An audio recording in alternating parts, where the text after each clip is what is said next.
Hello प्यारे बच्चों, मैं डॉक्टर अजय कुमार यादव एक बार फिर से आकाश यूट्यूब चैनल में आपका स्वागत है। और NCERT line to line series में हम आज शुरू कर रहे हैं सेक्स डिटर्मिनेशन। चैप्टर जो है वो प्रिंसिपल ऑफ इनहेरिटेंस है, जिसके 4 प्रीवियस लेक्चर जो है वो हम रिकॉर्ड कर चुके हैं। ये 5वां है और 5वें लेक्चर में हमारा जो टॉपिक है वो है सेक्स डिटर्मिनेशन। सेक्स डिटर्मिनेशन क्या होता है कि एग और स्पर्म जो है उसके फर्टिलाइजेशन से और उसके बाद जो है वो एम्ब्रियो बनता है। तो यदि अर्ली एम्ब्रियोनिक कंडीशन में यदि हम एम्ब्रियो को ये पता लगा लें कि ये मेल है या फीमेल है तो उसे हम कहते हैं सेक्स डिटर्मिनेशन। ठीक है, देखते हैं एनसीईआरटी क्या लिखती है। The mechanism of sex determination has always been a puzzle before the geneticist. मतलब ये था कि किस तरह से मेल और फीमेल बन रहे हैं या उनका डिटर्मिनेशन कैसे किया जाए, ये सच में ही एक पहेली थी। किसके आने से पहले? जेनेटिक्स के आने से पहले। और जेनेटिक्स जो है उसने ये आसान किया, ये पता लगाया कि कैसे आप मेल फीमेल का पता लगा सकते हो।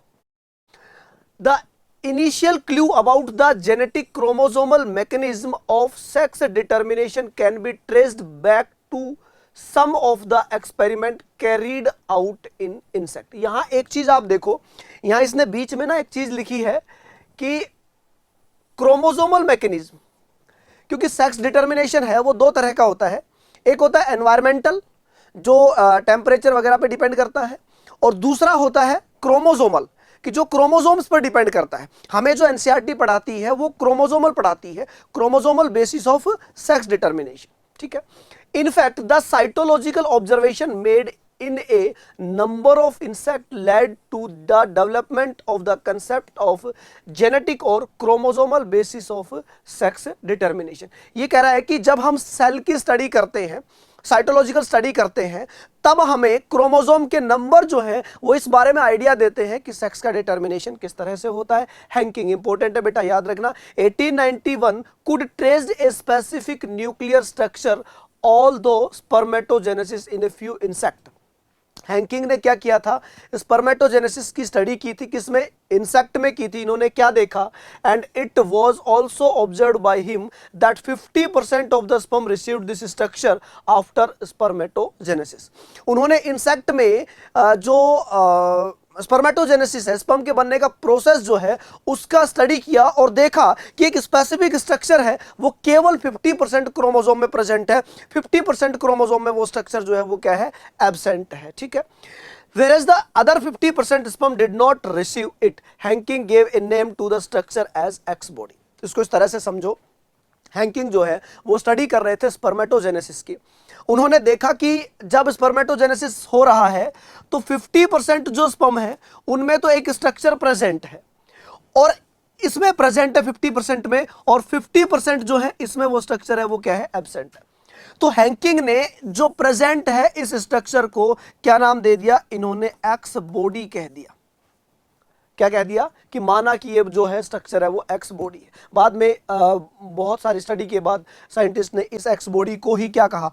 एक्स क्रोमोसोम कहा। कि 50% में ही ये एक्स क्रोमोसोम जाता है, बाकी 50% में एक्स क्रोमोसोम नहीं जाता है। ठीक है, आगे देखो। But he could not explain its significance. ठीक है, लेकिन इनिशियल जो है वो इसके बारे में नहीं बता सका था कि सिग्निफिकेंस क्या है, क्यों 50% में प्रेजेंट है, 50% में नहीं है। ठीक है, further investigation by other scientist led to the conclusion that the X body of Henking was in fact a chromosome. बाद में बहुत सारे साइंटिस्ट जो हैं उन्होंने स्टडी की और उन्होंने बताया कि ये जो एक्स बॉडी हैंकिंग की है यही क्या है? क्रोमोसोम है। And that is why it was given the name x chromosome. इसको क्या नाम दिया गया? एक्स क्रोमोसोम कहा। It was also observed that in a large number of insects the mechanism of sex determination is of the XO type। बाद में फिर ये पता लगा कि इंसेक्ट जो होते हैं उनमें सेक्स डिटर्मिनेशन होता है वो XO टाइप का होता है। मतलब एक ही एक्स क्रोमोसोम यहाँ पर प्रेजेंट होता है, दूसरी जगह क्रोमोसोम एब्सेंट होता है, इसलिए हम क्या लिख देते हैं? XO लिख देते हैं। That is, all eggs bear an additional X chromosome beside the other chromosome, जिसे हम क्या कहते हैं, ऑटोसोम कह रहे हैं कि ऑटोसोम्स के अलावा जो एग है उसमें तो 2 एक्स क्रोमोसोम होते हैं, जबकि मेल जो होता है उसमें एक ही एक्स क्रोमोसोम होता है. On the other hand some of the sperm bear the X chromosome where some do not. ठीक है, जो कुछ में है वो एक्स क्रोमोसोम प्रेजेंट है, कुछ में प्रेजेंट नहीं है. ठीक है, इसका मतलब ये वाली कंडीशन बन रही है. जैसे मान लो आप एग की बात करते हो तो एग जो है उसमें ये कंडीशन है, तो जब मियोसिस होगा तो ये वाली कंडीशन बनेगी. तो इसका मतलब सब में क्या प्रेजेंट है, एक्स क्रोमोसोम प्रेजेंट है. लेकिन फीमेल मेल में ये वाली कंडीशन है, एक्सो वाली कंडीशन. तो जब मियोसिस होगा तो एक में एक्स क्रोमोसोम होगा, एक में नहीं होगा. यही बात बोल रहा है. On the other hand some of the sperm bear the X chromosome whereas some do not. ठीक, इसके बाद egg fertilized by sperm having an X chromosome become female. अब मान लो ये वाला X, जैसे इसको इस तरह से समझ लो, इसका जो क्रॉस है वो इसके साथ कराया, तो यदि इसका क्रॉस इनके साथ कराया, तो यदि ये इसके साथ जो है वो फ्यूजन हो रहा है तो यहां पर XX बन रहा है, तो इसका मतलब ये फीमेल बन रहा है. और यदि इसका इसके साथ हो रहा है तो ये क्या बन रहा है, एक्सो बन रहा है, यानी कि क्या बन रहा है, मेल बन रहा है. तो यही आगे बोल रहा है, देखो, egg fertilised by sperm having an X chromosome, X वाले के साथ यदि फ्यूजन हो रहा है, बिकम फीमेल, क्या बनेगी, फीमेल बनेगी. And those fertilised by sperm, जो स्पर्म से फर्टिलाइज जो है वो जीरो वाले से होता है fertilise, that do not have an X chromosome, जिसके पास एक्स क्रोमोसोम नहीं है, तो इससे जो है वो किसका फॉर्मेशन होता है, मेल का फॉर्मेशन होता है. मतलब आप ये समझिए कि मेल में 2 अलग अलग टाइप के जो क्रोमोसोम्स है वो प्रेजेंट है, तो हम इसे कह देते हैं मेल हेट्रोगेमिटी. ठीक, इसके बाद आगे देखो, do you think the number of chromosome in male and female are equal.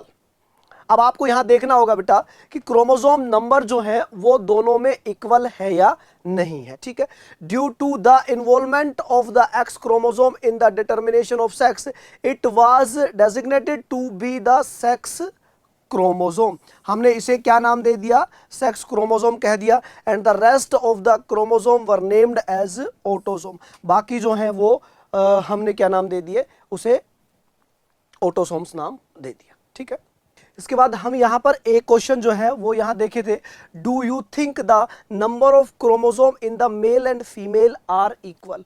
तो बच्चों जब हम एक्सओ की बात करते हैं तो वहां पर एक क्रोमोसोम जो है वो क्या है, कम है, जबकि फीमेल की यदि बात करते हैं तो वहां पर एक जो क्रोमोसोम है वो क्या है, ज्यादा है.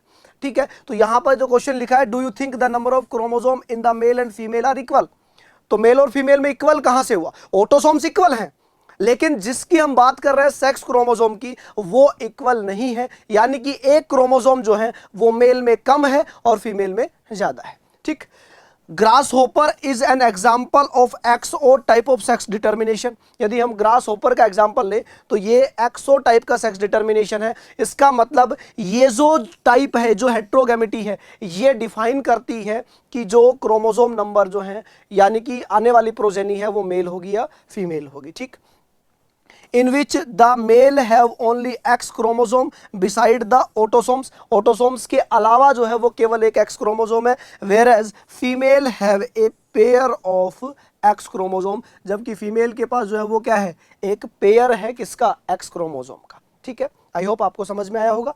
These observation led to investigation of a number of species to understand the mechanism of sex determination.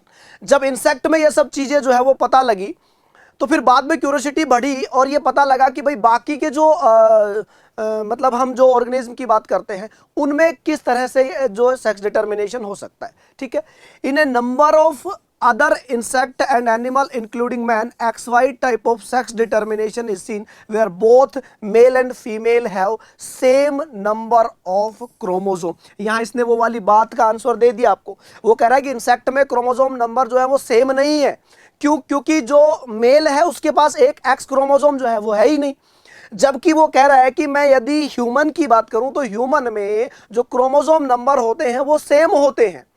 फिर क्या होता है, तो यहां ये होता है कि यहां XY टाइप का सेक्स डिटर्मिनेशन है, यानी कि जो मेल है उसके पास 2 अलग अलग तरह के सेक्स क्रोमोसोम होते हैं, एक X और दूसरा Y. ठीक है, देखते हैं. Among the male, an X chromosome is present, but its counterpart is distinctly smaller and called the Y chromosome. एक तो X क्रोमोसोम है, इसके साथ दूसरा जो प्रेजेंट है काउंटर पार्ट, यानी कि दूसरा जो पार्ट है इसका वो है छोटा है, और जिसे हम क्या कह रहे हैं, वाई क्रोमोसोम कहते हैं। किस में प्रेजेंट है, मेल में प्रेजेंट है। आप देखो यहां पर डायग्राम में भी शो कर रखा है, देखो ये फीमेल है, फीमेल में देखो दोनों एक्स एक्स है। वो कह रहा है कि मेल के अंदर देखो एक एक्स है, और इसका जो काउंटर पार्ट है यानी कि ये वाला जो है ये कैसा है, स्मॉल है, छोटा है, जिसे हमने क्या कहा है, वाई। जबकि फीमेल में वाई की जगह क्या प्रेजेंट है, एक्स प्रेजेंट है। ठीक है, अब इसमें देखो आप थ्योरी में,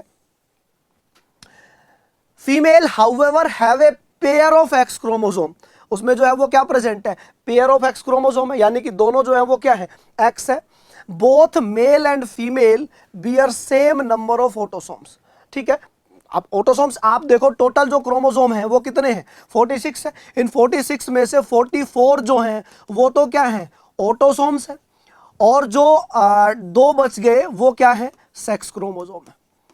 जो 2 बचे हैं वो क्या है, सेक्स क्रोमोसोम है। अब ये 2 सेक्स क्रोमोसोम मेल में अलग अलग होते हैं एक्स वाई, और फीमेल में जो है वो सेम होते हैं, पेयर ऑफ एक्स क्रोमोसोम हम कह देते हैं इसको। ठीक है, hence the male have autosomes plus X Y. तो यदि हम मेल का देखें तो 44 प्लस एक्स वाई, और यदि फीमेल का देखें तो 44 प्लस एक्स एक्स। ठीक है, तो यहां 2 तरह के अलग अलग गैमेट है वो बनेंगे, 44 प्लस एक्स का बनेगा, सॉरी 22 प्लस एक्स का बनेगा, और 22 प्लस वाई का बनेगा। ठीक है, देखो while female have autosomes plus XX। ठीक है, in human being and in Drosophila the male have 1X and 1Y chromosome। यहाँ इसने ड्रोसोफिला को भी शामिल किया है। वो कह रहा है कि सेम जैसा ह्यूमन में होता है ऐसा ही ड्रोसोफिला में भी होता है। ठीक है, वहाँ भी Y क्रोमोसोम होता है। whereas female have a pair of X chromosome beside autosomes। इसके अलावा ऑटोसोम्स के अलावा क्या प्रेजेंट है, pair of X chromosome present होता है। In the above description you have studied about 2 type of sex determination mechanism। एक है XO टाइप और दूसरा है XY टाइप। ठीक, मेल का आगे आएगा, ह्यूमन का हम आगे पढ़ेंगे। But in both cases male produce 2 different type of gamete, जिसमें पहले में है आइदर विद और विदाउट एक्स क्रोमोसोम। पहले में है कि हो सकता है कि किसी में एक्स क्रोमोसोम प्रेजेंट हो, किसी में नहीं हो। ठीक है, दूसरा some gametes have X chromosome and some with Y chromosome. किसी के पास, चूंकि वहां पर प्रेजेंट ही एक एक्स था, तो यदि किसी के पास एक एक्स है, जैसे मान लो ये वाली कंडीशन है, तो ये वाला एक्स तो एक ही है ना, तो एक गैमेट हमें चला गया, दूसरे वाले में एक्स जो है वो एब्सेंट है, तो यहां तो ये वाली कंडीशन हो सकती है। जबकि यदि मैं ह्यूमन की बात करूं तो यहां एक्स वाई है, तो एक में एक्स हो सकता है और एक में क्या हो सकता है, वाई हो सकता है। ठीक है, such type of sex determination mechanism is designated to be the example of male heterogamity। मतलब मेल में 2 तरह के गैमेट का फॉर्मेशन, 2 अलग अलग टाइप के गैमेट का फॉर्मेशन जो है वो क्या कहलाता है, मेल हेट्रोगेमिटी कहलाता है। ठीक है, इन सम अदर ऑर्गेनिज्म, कुछ ऑर्गेनिज्म जैसे इन्होंने नाम लिया बर्ड्स का, इंपॉर्टेंट है बेटा, पूछा जाता है। A different mechanism of sex determination is observed. In this case the total number of chromosome is same in both male and female. सारे क्रोमोसोम जो है वो सेम होते हैं, but 2 different type of gamete in terms of sex chromosome are produce by the female. ये कह रहा है कि क्रोमोसोम नंबर जो है वो तो क्या मिलेंगे, सेम मिलेंगे, लेकिन जो सेक्स क्रोमोसोम है उनके बेसिस पर 2 अलग अलग तरह के गैमेट्स बनते हैं। और यहां अलग अलग तरह के गैमेट जो बना रही है वो कौन है, फीमेल है। जब मेल अलग अलग तरह का बना रहा था तो हमने उसको बोला था मेल हेट्रोगेमिटी। जब फीमेल अलग अलग तरह के बना रही है तो हम इसे क्या बोलते हैं, फीमेल हेट्रोगेमिटी कहते हैं। In order to have a distinction with the mechanism of sex determination described earlier, the 2 different sex chromosome of a female bird has been designated to be the Z and W। यहां पर ले रहे हैं क्या, Z और W। तो ये ZW जो है वो किस में प्रेजेंट होते हैं, फीमेल में। अब फीमेल जब गैमेट बनाएगी तो 2 तरह के गैमेट बनेंगे, एक Z बनेगा और दूसरा ऑटोसोम्स के साथ W जाएगा। ठीक है, In these organisms, the female have one Z and one W chromosome, whereas male have a pair of Z chromosome beside the autosome. और यदि मेल की बात करें तो वहां पर Z कंडीशन होगी, जिसमें Z जो है वो बनेंगे अलग अलग, और ये Z जो है वो दोनों, मतलब हम यह कह सकते हैं कि पेयर ऑफ Z होता है, जबकि फीमेल में एक Z होता है और एक W होता है। दोनों अलग अलग तरह के होने के कारण हमने इसे क्या बोल दिया, फीमेल हेट्रोगैमेटी। याद रखना बेटा, ये इंपॉर्टेंट है। आपने दो पढ़े हैं यहाँ पर, ठीक है, एक XO पढ़ा है और एक XY पढ़ा है। यहाँ पर तो जो है वो मेल हेट्रोगैमेटी है, ठीक है, और मेल हेट्रोगैमेटी है यहाँ पर, ठीक। और एक यहाँ पर आपने पढ़ा है ZW, ठीक। एक और आपको बता देता हूँ, याद रख लेना, जैसे बटरफ्लाई है ZO, तो यहां पर जो है वो फीमेल हेट्रोगैमेटी जो है वो आपको दिखेगी। इसका कहने का मतलब ये है कि इस वाले केस में मेल डिटरमाइन करता है कि आने वाली प्रोजेनी मेल होगी या फीमेल होगी, और यहां पर फीमेल ये डिटरमाइन करती है कि आने वाली प्रोजेनी जो है वो मेल होगी या फीमेल होगी, ठीक। इसके बाद आता है sex determination in human. Human के अंदर यदि सेक्स डिटर्मिनेशन देखें तो एक बहुत ही शुरुआत से ही बहुत ज्यादा कॉम्प्लिकेशंस रहे हैं इसमें, ठीक है। साइंस जो है उसके बताने के बाद जो है, पता लगने के बाद जो है वो आज तक ह्यूमन में मेल फीमेल सेक्स के लिए किसको जो है वो दोषी माना जाता है या किसको रेस्पॉन्सिबल माना जाता है, फीमेल को। जबकि ये बिल्कुल आप पढ़ चुके हो कि मेल जो है उसमें दो अलग अलग तरह के क्रोमोसोम्स बनते हैं, X और Y, और वही जो है Y क्रोमोसोम वो सेक्स को क्या करता है, डिटरमाइन करता है। मतलब इसमें फीमेल का कोई कंट्रीब्यूशन नहीं होता है, ठीक है। Contribution in the sense of मतलब मेल फीमेल बनाने में नहीं होता है, बाकी एग तो जो है वो किससे आएगा, फीमेल से ही आएगा। यहाँ स्पेशल अलग से दिया हुआ है NCERT ने, देख लेते हैं। It has already been mentioned that the sex determination mechanism in case of human is XY type. दो अलग अलग तरह के क्रोमोसोम्स जो हैं वो यहां पर बन रहे हैं, कौन कौन से, XY, ठीक है, सेक्स क्रोमोसोम है। Out of 23 pair of chromosome present, 22 pairs are exactly same in both male and female. क्या कंडीशन होती है, जैसे मान लो हम ये बात करते हैं टोटल क्रोमोसोम है वो कितने हैं, 23 पेयर हैं, यानी कि टोटल जो है वो कितने हैं, 46 है। तो इनमें से 22 पेयर जो हैं वो तो मेल और फीमेल दोनों में एग्जैक्टली क्या है, सेम है। दिक्कत जो आती है वो किस में आती है, वन पेयर में। वन पेयर की यदि बात करें तो एक जो है वो XX है और एक है वो XY है, यानी कि हम ये लिख सकते हैं 44 प्लस XX, ये तो जो है वो क्या हो गई, फीमेल हो गई, ठीक। और यदि ये देखा जाए 44 प्लस XY तो ये क्या हो गया, मेल हो गया। अब मेल में जो है वो दो अलग अलग तरह के गैमेट्स बनेंगे, 22 प्लस X बनेगा और 22 प्लस Y बनेगा। देखो, these are the autosomes, a pair of X chromosome are present in the female. यहां पर फीमेल में एक पेयर ऑफ X क्रोमोसोम है, whereas the presence of an X and Y chromosome are determinant of the male characteristic, ठीक है। यहां पर ये XY जो है जहां प्रेजेंट होंगे, एक X और एक Y, इस Y पर जो है वो क्या प्रेजेंट है, ये डिटरमाइन करेगा किसको, मेल सेक्स को, ठीक है।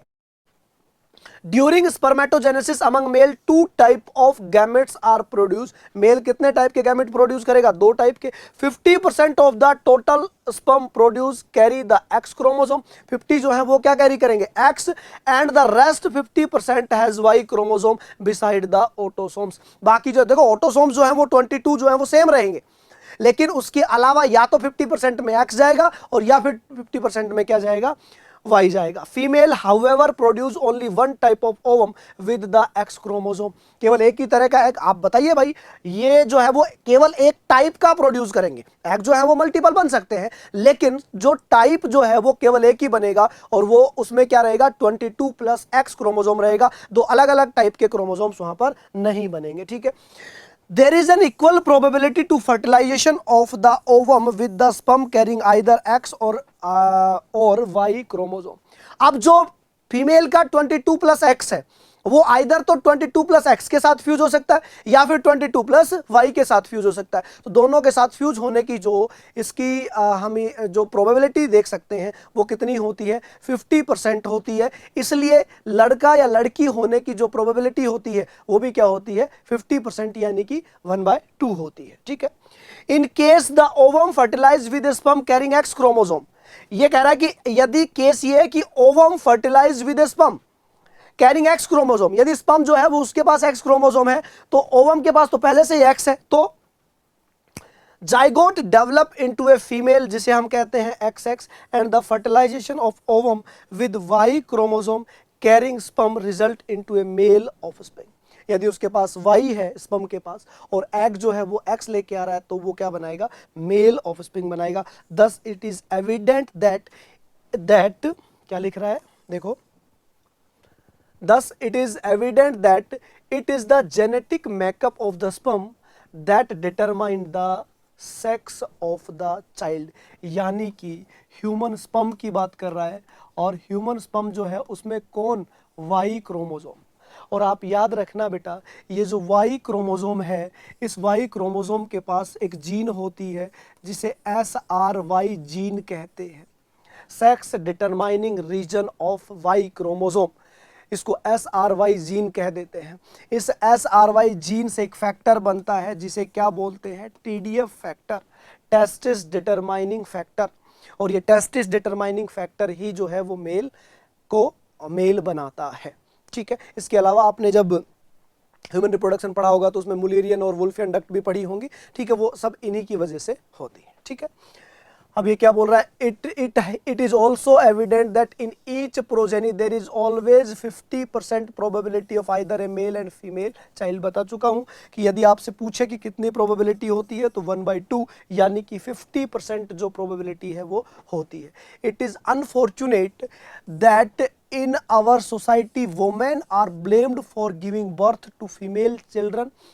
आपको पता है कि इंडिया में स्पेशली ये माना जाता है कि मतलब शुरुआत से जो है वो मेल जो प्रोजेनी है, मेल जो ऑफस्प्रिंग है, उसकी खुशी मनाई जाती है, और फीमेल ज़्यादा होने की जो दोष दिया जाता है वो किसको, हमेशा जो ब्लेम किया जाता है वो किसको किया जाता है, फीमेल को किया जाता है। जबकि साइंस ये बताता है कि यदि मेल और फीमेल या सेक्स डिटर्मिनेशन देखें तो वो किसकी वजह से होता है, मेल की वजह से। ठीक है, to female children and have been ostracized and ill treated because of its false notion। कह रहा है कि ये सोसाइटी की गलत थ्योरी के कारण जो है वो फीमेल को क्या किया जाता है, बदनाम किया जाता है। ठीक, इसके बाद एक और सेक्स डिटर्मिनेशन यहाँ पर दिया हुआ है, that is sex determination in honey bee. Honey bee में जो है वो सेक्स डिटर्मिनेशन बोल रखा है। ये भी एक इंसेक्ट ही है, लेकिन इसमें थोड़ा सा अलग तरह का सेक्स डिटर्मिनेशन प्रेजेंट होता है, इसलिए इंसेक्ट इसको अलग से मेंशन करती है।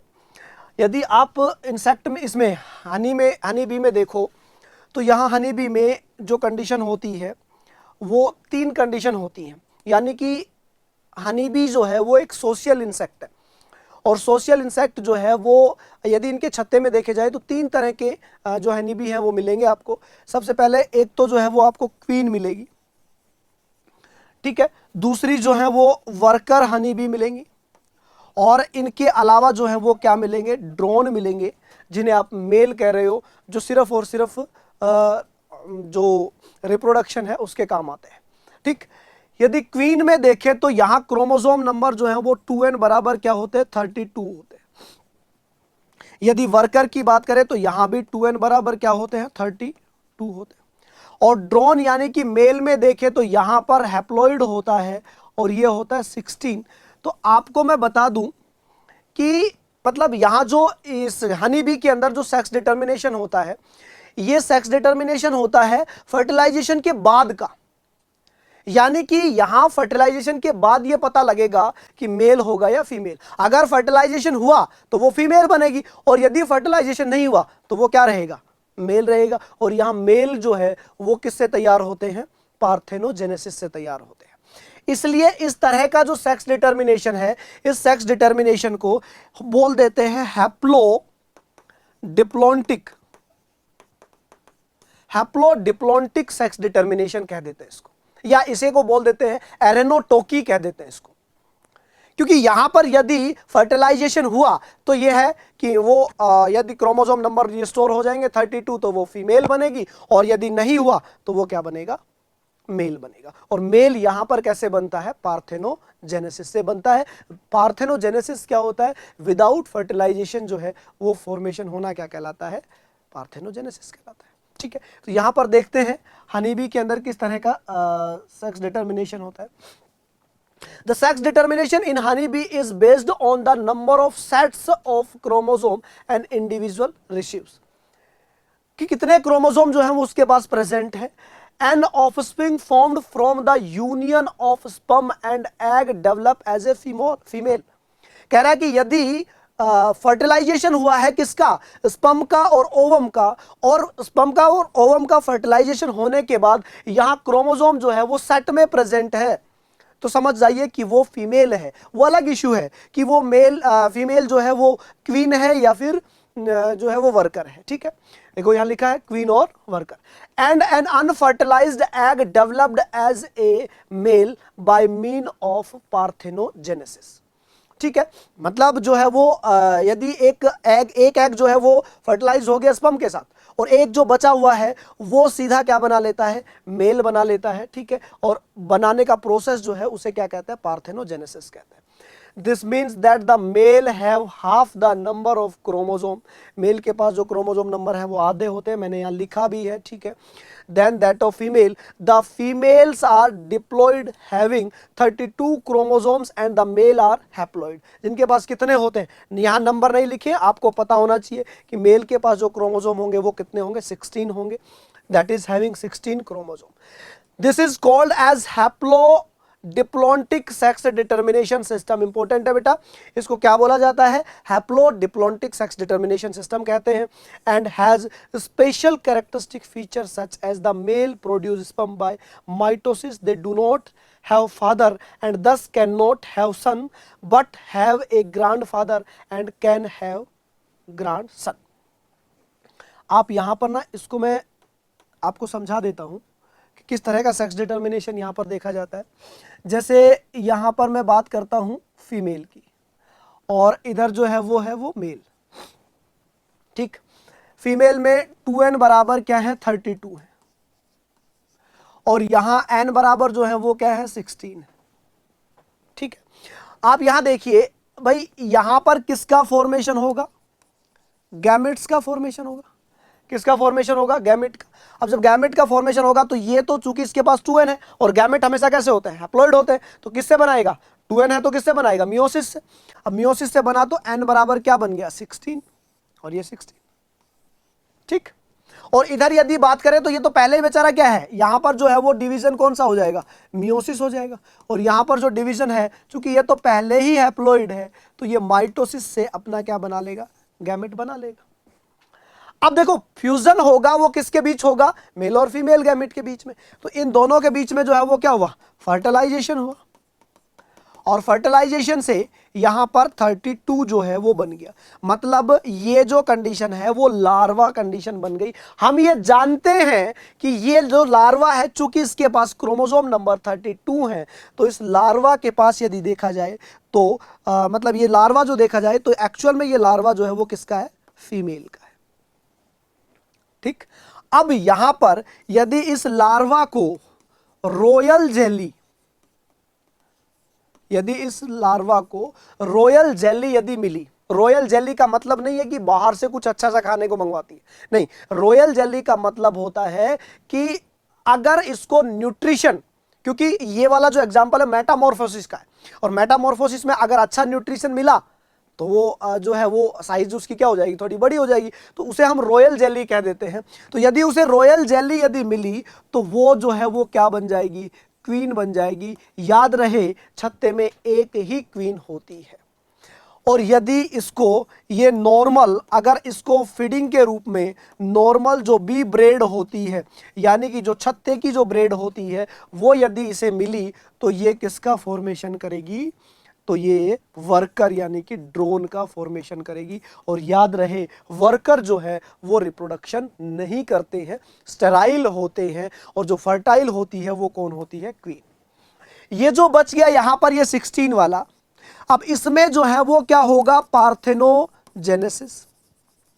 क्या होगा, पार्थेनोजेनेसिस, और पार्थेनोजेनेसिस से ये जो है वो मेल 16 जो है वो क्या बनाएगा, मेल बनाएगा। अब आप देखिए ये एनसीईआरटी एक लाइन लिखती है कि यहां जो ये मेल है, इस मेल जो बना है ये मम्मी के जो 16 क्रोमोसोम है उससे बना है। तो इसका मतलब इसके पापा नहीं थे, लेकिन जब ये 32 बना होगा तो ये किससे बना होगा, 16 से बना होगा। तो इसके जो ग्रैंडसन है वो थे, यानी कि नाना जी। आप यदि उसकी भाषा में, अपने रिश्तों की भाषा में समझे तो, लेकिन एनसीईआरटी की भाषा में कहें तो इसके फादर नहीं है, क्या है, ग्रैंडसन है। और इस ग्रैंडसन के यदि आप देखो तो ग्रैंडसन के बेटा नहीं है, सीधा क्या है, नाती है, यानी कि ग्रैंड सन है, और ये जो है वो क्या है, ग्रैंड फादर है।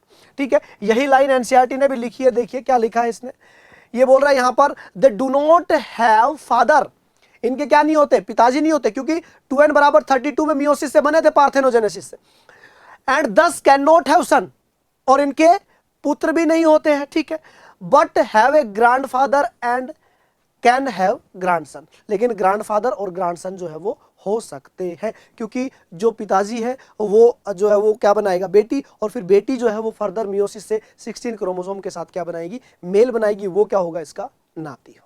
ठीक है, ये लाइन इंपॉर्टेंट है, यहाँ ये पूछ सकता है, how is the sex determination mechanism different in the bird, is the sperm और the egg responsible for the sex of the chicks. बता चुका हूं, फीमेल में यदि देखा जाए तो दो तरह के क्रोमोसोम बनते हैं, एक जेड बनता है और एक डब्लू बनता है, और यही जो जेड और डब्लू है यही सेक्स डिटर्मिनेशन करते हैं। ठीक, नेक्स्ट चलते हैं बच्चों। इसके बाद आता है एक टॉपिक, म्यूटेशन।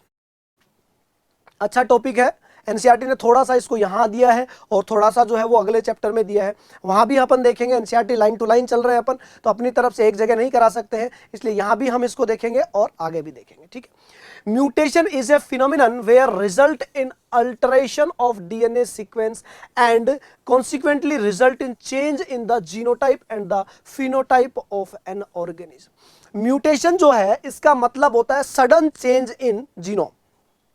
जीनोम में सडन अचानक चेंज होना जो है वो क्या कहलाता है, म्यूटेशन कहलाता है। इस म्यूटेशन से ऑर्गेनिज्म जो है उसका जीनोटाइप बदल जाता है और क्या बदल जाता है, फिनोटाइप बदल जाता है। ठीक है, किसमें चेंज होना, रिजल्ट इन अल्टरेशन, अल्टरेशन का मतलब होना क्या, चेंज होना, किसमें, of DNA sequence and consequently result in change. अब जब डीएनए में चेंज हुआ तो जीनोटाइप और फिनोटाइप जो है वो भी क्या होंगे, बदलेंगे। बेटा बहुत अच्छी लाइन है, इससे क्वेश्चन आ चुका है। इन एडिशन टू रिकॉम्बिनेशन, याद रखना वेरिएशन जो है उसके इस दुनिया में दो ही रीजन है, एक तो क्रॉसिंग ओवर और दूसरा जो है वो mutation.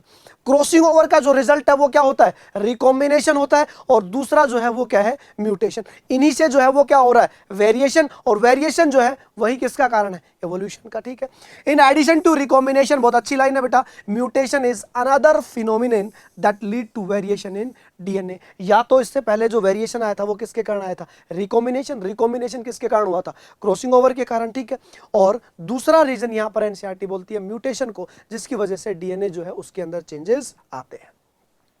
As you will learn in chapter 5, one DNA helix run continuously from one end to the other in each chromatid is a highly supercoiled form. अगले चैप्टर में एक टॉपिक आता है पैकेजिंग ऑफ डीएनए। हम जानते हैं कि हमारा जो डीएनए है वो लगभग एक सेल का डीएनए जो है वो 2.2 मीटर का है, और सेल जो है वो बिल्कुल छोटी सी माइक्रोस्कोपिक है। 2 मीटर का डीएनए होने का मतलब है कि आप उस डीएनए को फोल्ड करके किसमें, क्रोमोसोम में डालना है, उसमें न्यूक्लियस में डालना है। अब सेल इतनी छोटी है तो सोचिए न्यूक्लियस कितना छोटा है, उस न्यूक्लियस में आपको इसको क्या करना है, पैक करना है। तो ये कह रहा है as you will learn in chapter 5, जब हम चैप्टर 5 में पढ़ेंगे, one DNA helix run continuously from one end to the other in each chromatid. हर एक क्रोमेटिड में एक मतलब एक क्या होता है, डीएनए होता है, वही प्रोटीन के साथ फोल्ड होकर क्या बनाता है, क्रोमेटिड। और यही फिर जब सेल डिवीजन के समय जो कंडेंस हो जाता है तो हम इसे क्या कह देते हैं, क्रोमोसोम कह देते हैं। ठीक है, in a highly supercoiled form therefore loss यानी कि डिलीशन हो सकता है, इंसर्शन हो सकता है, डुप्लीकेशन हो सकता है of A segment of DNA result in alteration of chromosome. Chromosome जो है उसके अंदर चेंज होने का रीजन हो सकता है, since gene are known to be located on chromosome. अब हमें पता है कि यदि क्रोमोसोम में ये सब चेंजेस हो रहे हैं तो हमारी तो जीन जो है वो भी वहीं पर प्रेजेंट है, क्रोमोसोम पर भी। Alteration in chromosome result in abnormalities और एबरेशंस, जिसे हम क्रोमोसोमल एबरेशन के फॉर्म में पढ़ते हैं। Chromosomal aberration are commonly observed in cancerous cell. Question ये भी पूछा जा चुका है बेटा। ये कह रहा है कि क्रोमोसोम में क्या हो सकता है, डिलीशन हो सकता है, डुप्लीकेशन हो सकता है, इन्वर्जन हो सकता है, ट्रांसलोकेशन हो सकता है, और इन सब को क्या कहा जाता है, क्रोमोसोमल एबरेशन। यानी कि क्रोमोसोम की मॉर्फोलॉजी में चेंज हो जाना जो है वो क्या है, क्रोमोसोमल एबरेशन है। ठीक है, और ये क्रोमोसोमल एबरेशन जो है वो जनरली किस में देखने को मिलता है, कैंसर सेल में देखने को मिलता है। In addition to the above mutation also arise due to change in single base pair of DNA. अब वो तो क्रोमोसोम में चेंज होने की वजह से था, कह रहा है कि जो म्यूटेशन है वो इस वजह से भी पैदा हो सकते हैं, किसकी वजह से, due to change in a single base pair of DNA. जैसे मान लो ये है ATGCT और इसके नीचे यहाँ पर यदि देखें TACGA, ये प्रेजेंट। ठीक है, तो यहाँ पर यदि डीएनए हो सकता है कि यदि इस सिंगल बेस पेयर जो है इसके चेंज होने के कारण भी म्यूटेशन हो सकता है। This is known as point mutation. इसे क्या कहते हैं, पॉइंट म्यूटेशन भी कह देते हैं। इवन सब्स्टिट्यूशन जो है वो भी क्या है, एक तरह से पॉइंट म्यूटेशन ही है। ठीक है, एक classical example of such a mutation is sickle cell anaemia. आप आगे पढ़ेंगे हम इसको, सिकल सेल एनीमिया को। Sickle cell anaemia is also example of a disease जिसे हम कहते हैं ऑटोसोमल रिसेसिव डिजीज। तो वहाँ पर ये म्यूटेशन होता है, पॉइंट म्यूटेशन, और इसी के कारण ये जो है वो होता है। Deletion and insertion of base pair of DNA cause frame shift mutation. ये अगले चैप्टर में आपको बताऊंगा।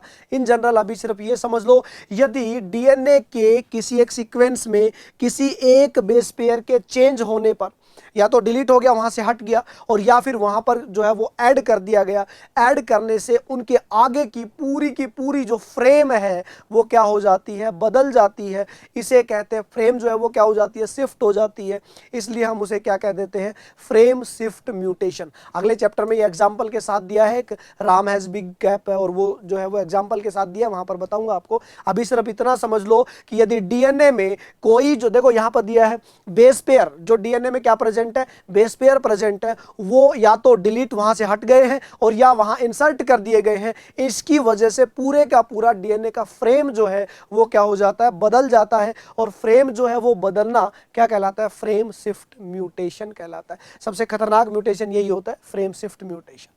ठीक, this mechanism of mutation is beyond the scope of this discussion at this level. However, there are many chemical and physical factors, ठीक है, that induce mutation. These are referred to as mutagens. कहते हैं कि यदि मतलब वो chemical या physical factors जो म्यूटेशन को इंड्यूस करें, हम उसे कहते हैं म्यूटाजेंस, जिसमें आता है एक ultraviolet radiations can cause mutation in organism, it is a mutagens. दो तरह के हो सकते हैं, केमिकल और फिजिकल। फिजिकल में जो जैसे ये दो दे रखा है ना, अल्ट्रावायलेट रेज, ये एग्जाम्पल है एक तरह से किसका, फिजिकल म्यूटाजन का एग्जाम्पल है। किसका एग्जाम्पल है, फिजिकल म्यूटाजन का एग्जाम्पल है। ठीक है, केमिकल में जैसे सल्फर जो है, मस्टर्ड गैस है, वो हो सकता है। ठीक है, वो भी एक इसमें केमिकल म्यूटाजन के रूप में जो है वो काम आता है। ठीक है, इसके बाद नेक्स्ट चलते हैं बच्चों, जेनेटिक डिसऑर्डर्स। जेनेटिक डिसऑर्डर्स का मतलब होता है कि जो पीढ़ी दर पीढ़ी चले, वो जेनेटिक डिसऑर्डर्स। अब उसमें हमारे पास जो आता है वो पेडिग्री एनालिसिस आता है। बच्चों पेडिग्री का क्वेश्चन 2025 में भी अच्छा पूछा गया था। ठीक है, इससे पहले भी आया है, कई बार इन साइंस से क्वेश्चन आता है। तो पेडिग्री के क्वेश्चन यदि आपको सही करने हैं तो मैं हमेशा क्लास में भी बोलता हूं, मैक्सिमम 10 से 12 क्वेश्चन जो हैं वो पेडिग्री के लगाइए, चाहे से गलत लगाइए, जहां कंसेप्ट गलत कर रहे हैं वहां अपने टीचर से डिस्कस करिए। पेडिग्री कठिन नहीं है, पेडिग्री हिट एंड ट्रायल है, हो गया तो ठीक, नहीं तो उसको फिर से ट्राई करिए। ठीक, तो यहां पर पेडिग्री एनालिसिस के बारे में देखते हैं क्या है। The idea that disorders are inherited has been prevailing in the human society since long. बहुत समय से पहले से ये जाना, मैं ये मानते हैं लोग कि भाई जो डिसऑर्डर्स है वो पीढ़ी दर पीढ़ी जाते हैं। This was based on the heritability of certain characteristics features in families. ठीक है, फैमिलीज में जो कैरेक्टर्स जो है वो क्या होते हैं, ट्रांसफर होते हैं। After the rediscovery of Mendel's work the practice of analysing inheritance pattern of trait in human being began. Mendel का जो नियम है उनकी रीडिस्कवरी हुई थी, उसके बाद से फिर से ये सब जो है वो ह्यूमन के इनहेरिटेंस का पैटर्न भी जो है वो क्या होने लगा, स्टडी होने लगा। यहाँ अच्छी लाइन है बेटा एक दो, since it is evident that the controlled cross, important line है, पेडिग्री की जरूरत क्यों पड़ी हमें, वाई पेडिग्री। जैसे हम पी में करा रहे, पी में तो हमने पेडिग्री नहीं देखा, ह्यूमन के केस में आते ही पेडिग्री क्यों स्टार्ट हो गई, क्यों, क्योंकि ह्यूमन में आप कंट्रोल्ड क्रॉस जैसे आपने पी में कराए, ड्रोसोफिला में कराए, वो संभव नहीं है। आप ज्यादा जो प्रोजेनी है उनकी भी स्टडी नहीं कर सकते हो, ज्यादा से ज्यादा एक दो स्टडी कर सकते हो, एक दो पीढ़ियों की स्टडी कर सकते हो, उससे पहले की पीढ़ी की स्टडी कैसे करोगे। फिर ह्यूमन में जो रिप्रोडक्टिव पीरियड है वो भी ज्यादा होता है, एक साथ जो प्रोजेनी है उनकी संख्या भी क्या होती है, कम होती है। तो ये सब जो फैक्टर्स है ये बनाते हैं कि आप है ना केवल ग्राफिकल रिप्रेजेंटेशन कर लो, और वो ग्राफिकल रिप्रेजेंटेशन ही क्या है, पेडिग्री है। क्वेश्चन पूछा भी जाता है यहां से, controlled cross that can be performed in P plant और सम अदर ऑर्गेनिज्म, जिसमें हम ड्रोसोफिला को लेते हैं, are not possible in case of human being, human being के केस में यह संभव नहीं है। Study of the family history about inheritance of a particular trait provide an alternatives. अब ये क्या कह रहा है कि फैमिली हिस्ट्री के बारे में पढ़ना और उसको ग्राफ में रिप्रेजेंट करना, ये हमारे पास एक अल्टरनेटिव हो सकता है। Such an analysis of trait in several of generation family is called pedigree analysis. तो आप यदि कंट्रोल्ड क्रॉस नहीं करा सकते तो आप जो है वो उनकी जनरेशंस की तो स्टडी कर सकते हो ना, तो उसे क्या बोलते हैं, pedigree analysis. In the pedigree analysis the inheritance of a particular trait is represent in the family tree over generation. उन कैरेक्टर्स को फैमिली ट्री के रूप में क्या करते हैं, रिप्रेजेंट करते हैं। In human genetics pedigree study provide a strong tool which is utilised to trace the inheritance of specific trait. पता लगता है कि बीमारी जो है वो कहाँ थी, कौन इसका वेक्टर था, किस में ये डिजीज थी, ठीक है, एबनॉर्मलिटी और disease. Some of the important standard symbol use in the pedigree analysis have been shown, ठीक है, ये देखेंगे अभी। As you have study in this chapter, each and every feature in any organism is controlled by one or more than one और the other gene located on the DNA present. एक बार ये sign देख लीजिए बेटा, कई बार sign से भी सीधा क्वेश्चन आया है। ये मेल है, ये फीमेल है, ठीक है, ये सेक्स अनस्पेसिफाइड है, मतलब बता के नहीं दिया कि वो मेल है या फीमेल है। इसके बाद ये अफेक्टेड इंडिविजुअल्स है, ये जो साइन है वो मेटिंग का साइन है, मतलब ये मेल और ये फीमेल इन दोनों की शादी हुई है, ठीक है। ये मेटिंग बिटवीन रिलेटिव, मतलब कंसंगजीनस में ये आ चुका है बेटा नीट में। कंसंगजीनस मैरिज का मतलब होता है जब क्लोजली रिलेटेड जो है उनकी यदि मेटिंग करा दी जाती है तो उसे कंसंगजीनस जो है वो मैरिज कहते हैं। यहाँ पर देखो पेरेंट्स अबाउट द चिल्ड्रन, ये पेरेंट्स है, ये जो है वो पेरेंट्स है, और ये जो है वो बच्चे हैं, कहाँ से, लेफ्ट टू राइट, ये पहला नंबर का है और ये सेकंड नंबर का है। इसके बाद parents with male children affected with disease, ये डिजीज है, और ये 5 अनअफेक्टेड ऑफ स्प्रिंग्स, ठीक है। यहाँ जरूर याद रख लेना, देख लेना नंबर लिखा हुआ है, एक ऐसा साइन ऊपर भी था, ठीक है, उसमें नंबर नहीं लिखा हुआ था, वहाँ सेक्स अनस्पेसिफाइड था। ये जो है वो ऑफ स्प्रिंग कितनी अनअफेक्टेड है उसके बारे में, ठीक है। देखो, in the chromosome, DNA is the carrier of genetic information. It is hence transmitted from one generation to other without any change or alteration, ठीक है। अगर अल्ट्रेशन होकर जाएगा तो म्यूटेशन होगा, ठीक है, और डिजीज के रूप में जाएगा, इन जनरल वैसे जाता है। However change or alternation do takes place occasionally, होते हैं, ठीक है। सच an alteration or change in the genetic material is referred as mutation, पढ़ चुके हैं। A number of disorder in human being have been found to be associated with the inheritance of change or altered gene or chromosome, ठीक है।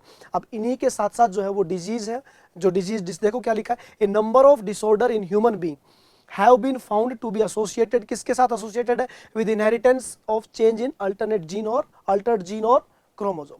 Gene और जो chromosome है जो Altered हो रहे हैं उनके साथ ये एसोसिएटेड रहते हैं। पेडिग्री के जो है वो कुछ एक एग्जांपल्स यहाँ एनसीईआरटी ने नीचे दिए हैं, उनकी जो है वो हम स्टडी करेंगे, ठीक है। आज के लेक्चर में इतना ही, थैंक यू।